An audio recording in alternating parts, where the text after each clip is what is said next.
Hello everyone and welcome back to the MyFootballWriter YouTube channel. Happy deadline day, and in true deadline day fashion we're going to be talking about who looks to be Norwich City's 7th signing of the summer, and there could well be more to add to that, maybe for the academy, maybe even for the first team as well, if Abu Kamara is to leave and then Norwich bring in another player. But this is a player who his name has been cropped up over the last few days around Norwich City since Tuesday night. It's Anis Slimane, the central midfielder, Danish-born, but has switched allegiances to play for the Tunisian national team. He's going to be joining from Sheffield United after their manager Chris Wilder openly said in a post-match press conference after they lost to Barnsley in the Carabao Cup that he had submitted a transfer request and a move to Norwich City was imminent. So this video, as it always is here on the channel, going to be a bit more background information about the player and more about them, where they play, their position, a bit more about the deal, and also the goal records, because I know everyone loves to know about goal records of any player.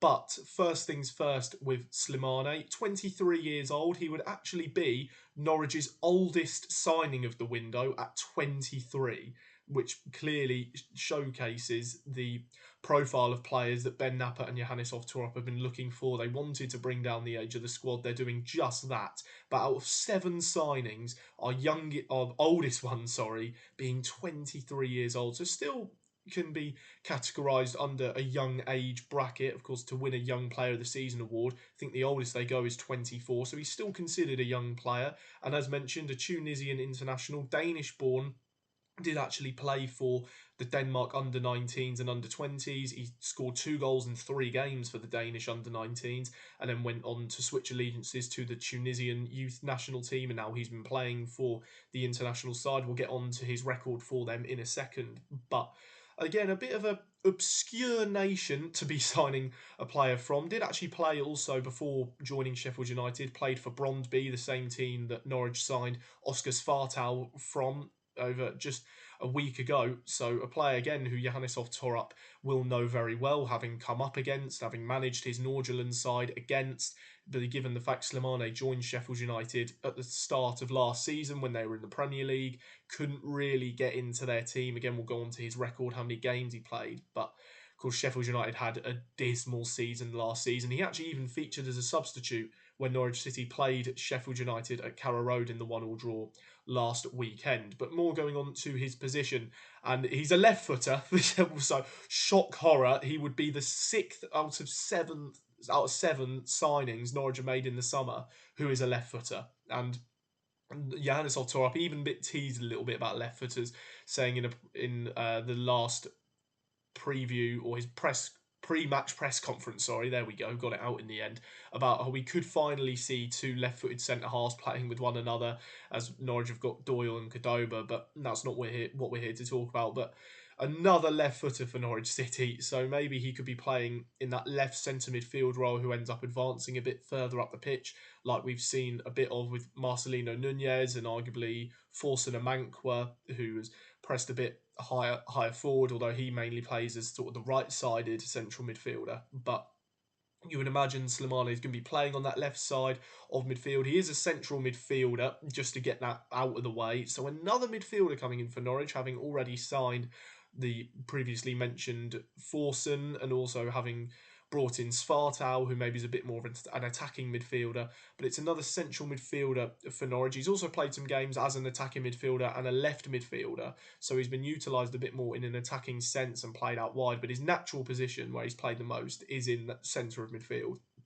So it seems as if Norwich are looking to get in a bit more depth in midfield. It is really a cause for concern, maybe, that they don't have enough depth in their team to maybe be a proper promotion candidate and push for the top 2, but that arguably isn't the aim for the football club this season.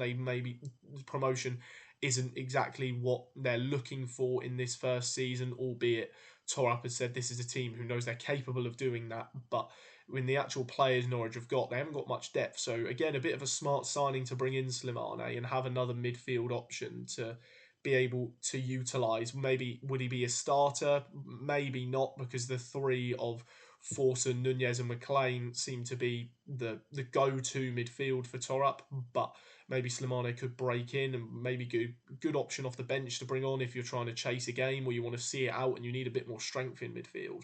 But as previously mentioned at the start of the video, currently at Sheffield United, where he's only made 19 appearances for the Blades, having joined from them last season, but a player they signed when they were in the Premier League last season, and that ended up disastrous for Sheffield United. 16 points, over 100 goals conceded, was a dreadful season for them. But Slimane was brought in at the start of the season to try and really, well, add a bit more depth. He was 22 years old at the time, going to try to be given his big break in the team, but clearly, even when they've been relegated to the Championship and there's been a few sales, he's not really getting into their team. Could you take that maybe as a negative going into this signing for Norwich?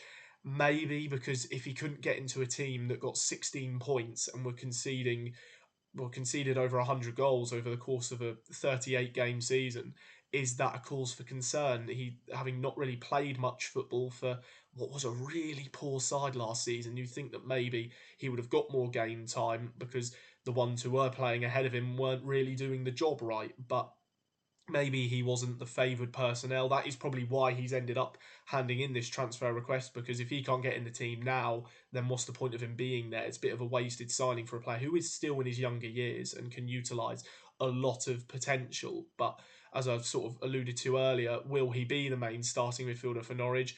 Maybe, maybe not. That's up to Torap to decide and Slimane to showcase in training when he does join. He's currently undergoing a medical and the last bits of paperwork to finalise the deal to join Norwich. And going on to that deal, it's going to be a loan option, well, a loan with an option to buy, and that could become an obligation to buy if certain criteria is met.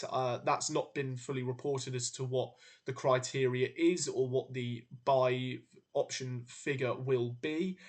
It looks as if that will most likely be, I'd imagine, it would turn into an obligation if Norwich were to be promoted, like we've seen with Ben Gibson and Dimitris Yanoulis previously, where Norwich signed them on loan in the Championship, won the league, and then ended up having to sign them when the new Premier League season came around. But if, of course, Norwich aren't to meet the criteria, say if it is to be promoted, there is still the option to buy him at the end of it if he does impress. Of course, that is down to what, if Torap is to stay the whole season, then that's up to him to decide come the start this time sort of next year, really, to decide if he wants him on a permanent deal. It's up to Slimane himself to impress in games he's going to play for the football club, to make a name for himself and prove that he should be bought. And I would like to think that in his mind that is what he's going to do. He needs to take the opportunity by the scruff of the neck, and he needs to be a game changer and make himself to a proper starter and dislodge one of the starting midfielders, because it's going to be a really hard job.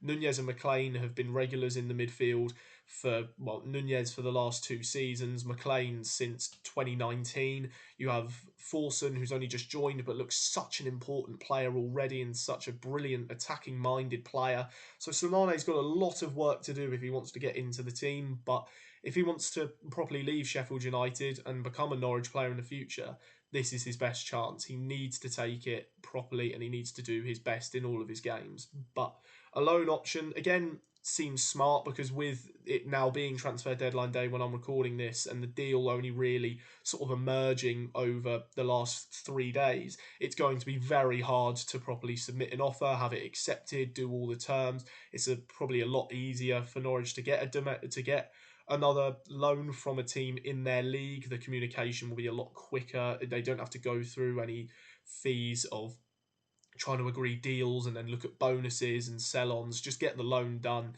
and then put in an option to buy, and then if there more arises from it that Sheffield United want, you can deal with that next season. So seems like if Norwich are going to make any signings, they will be loan ones. There's been talk of, if, as I mentioned earlier, Abu Kamara leaves on, well, today, then Norwich are going to look at another winger, will probably be a loan option. But again, that's not the video we're here to talk about. Very easy to go on to that tangent with it being deadline day, but we're here to talk about Anis Slimane, and it looks as if loan deal with the option to buy could become an obligation, but we'll have to see if the criteria is met, and there'll be more information revealed today about how much that sum of money is going to be if Norwich are going to buy him, or if they are made by criteria to buy him come the end of the season going into next season. But one last point, he's only scored one goal for Sheffield United, and that was this season. That was in the Carabao Cup first round. Has played 4 games for Sheffield United this season, so only made 15 appearances for them in the Premier League. Over the season anyway in all competitions, but a goal in 4 games this season, not bad for a central midfielder who's barely playing. Only 19 games as mentioned. It is worrying, really. Again, when you go on to, he couldn't really get into a poor Premier League side, and they were mainly substitute appearances. So again, it's fair enough as to why he wants to leave the club. But then you look at his international record; it's a lot more promising. 4 goals in 29 games for Tunisia over all competitions, friendlies, and then qualifiers for either AFCON or the World Cup. But again, it's promising for a central midfielder to have scored 5 goals in those combined amount of games. It's not bad at all.